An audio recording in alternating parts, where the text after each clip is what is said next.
कौन सा वायरस है और क्या इससे किसी तरह का पैनिक क्रिएट करने की जरूरत है या घबराने की जरूरत है? देखिए, इस वक्त जो वायरसेस हैं, तो 3 वायरसेस हैं जो सर्कुलेट हो रहे हैं।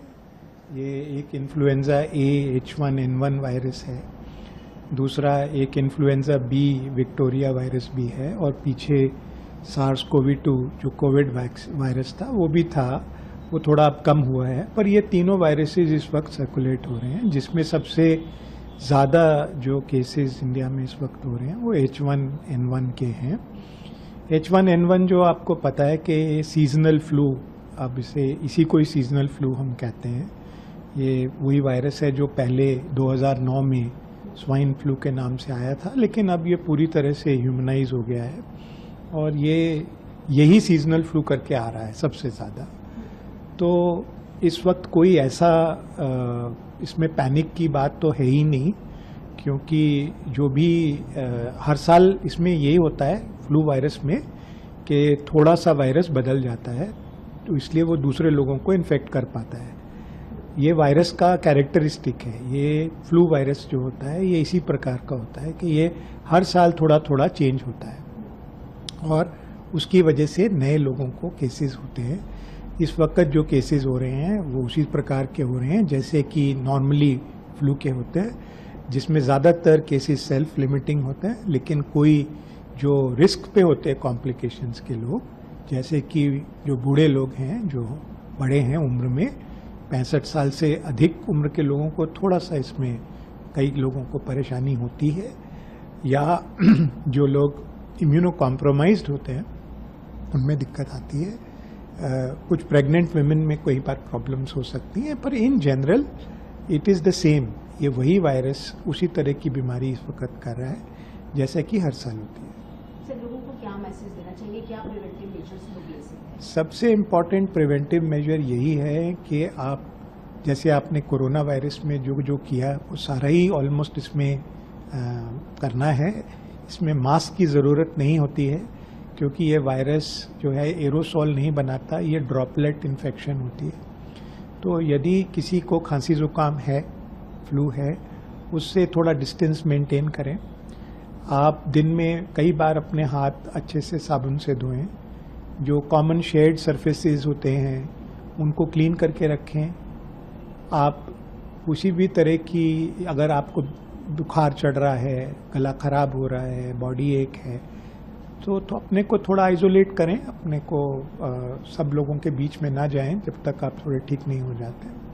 ज़्यादातर ये वायरस शुरू में फैलता है कि जब सिम्टम्स आते हैं तो सबसे ज़्यादा इन्फेक्शन होती है फ्लू की, लेकिन अगले 3-4 दिन तक रहता है।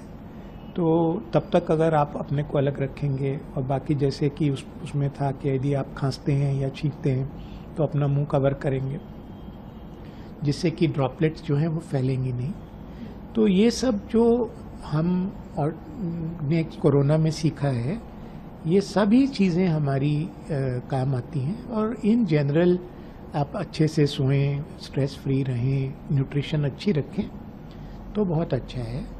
सिर्फ जो लोग हाई रिस्क पे हैं उनके लिए एक एडिशनल प्रिवेंटिव इंटरवेंशन वैक्सीन होती है कि जो हाई रिस्क लोग हैं वो अपने चाहें तो वैक्सीन ले सकते हैं अपने डॉक्टर से सलाह करके। और ये वैक्सीन जो है ये काफ़ी हद तक बीमारी को रोकती भी है, और अगर हो तो बहुत माइल्ड होती है। सर, एंटीवायरल्स की ज़रूरत कब पड़ सकती है? जैसे मैंने बताया, अगर कोई बहुत सीवियर बीमारी होती है, जनरली जो हेल्दी अडल्ट्स और बच्चों में नहीं होती है, पर कहीं भी कभी जो लोग हाई रिस्क पे होते हैं कॉम्प्लिकेशंस के, जैसे कि एल्डरली या इम्यून कॉम्प्रोमाइज, तो उस केस में सीवियर डिजीज़ यदि होती है तो अब हम एंटीवायरल देते हैं। जो एंटीवायरल हम यूज़ करते हैं हमने वो भी टेस्ट करके देख लिया है, वो पूरी तरह से सेंसिटिव है ये स्ट्रेन उससे, तो उसमें कोई इश्यू नहीं है। सर, एक डॉक्टर्स का कहना है कि कुछ केसेस कोविड के भी हैं। जी, मैंने जैसे शुरू में बताया कि तीनों वायरस सर्कुलेट कर रहे हैं इस वक्त। कुछ सबसे ज़्यादा तो H1N1 इस वक्त सर्कुलेट हो रहा है, लेकिन कोविड के कुछ थोड़े बहुत केसेस हो रहे हैं, और उसी के साथ साथ ही H3N2 2% के करीब वो भी हैं इन्फ्लुएंजा ए, और इन्फ्लुएंजा बी विक्टोरिया के भी कुछ केसेस हो रहे हैं। तो मिली जुली पिक्चर है, लेकिन उसमें ये ऐसा जब मानसून के बाद का समय आता है सर्दियों तक, ये वायरस सर्कुलेट करते हैं और एक मिक्स ऑफ वायरसेस है जिसमें प्रीडोमिनेंटली H1N1 है। लेकिन सभी में हमें कोई भी पैनिक की ज़रूरत नहीं है। हमें वही करना है जो चीज़ें मैंने अभी बताई वो कोविड में भी कामयाब हैं, वही काम है। वैसे ही प्रिवेंशन है, हाइजीन, क्लीनिंग, अपने को बचा के रखना, और अगर आप को बीमार हैं तो दूसरे लोगों से दूर रहना ताकि आप ज़्यादा फैलाएं नहीं वायरस को। तो वही बेस्ट है। और अपना डाइट और फिजिकल एक्टिविटी, डाइट और स्ट्रेस और स्लीप का ध्यान रखें, इससे ज़्यादा हाइड्रेशन का ध्यान रखें।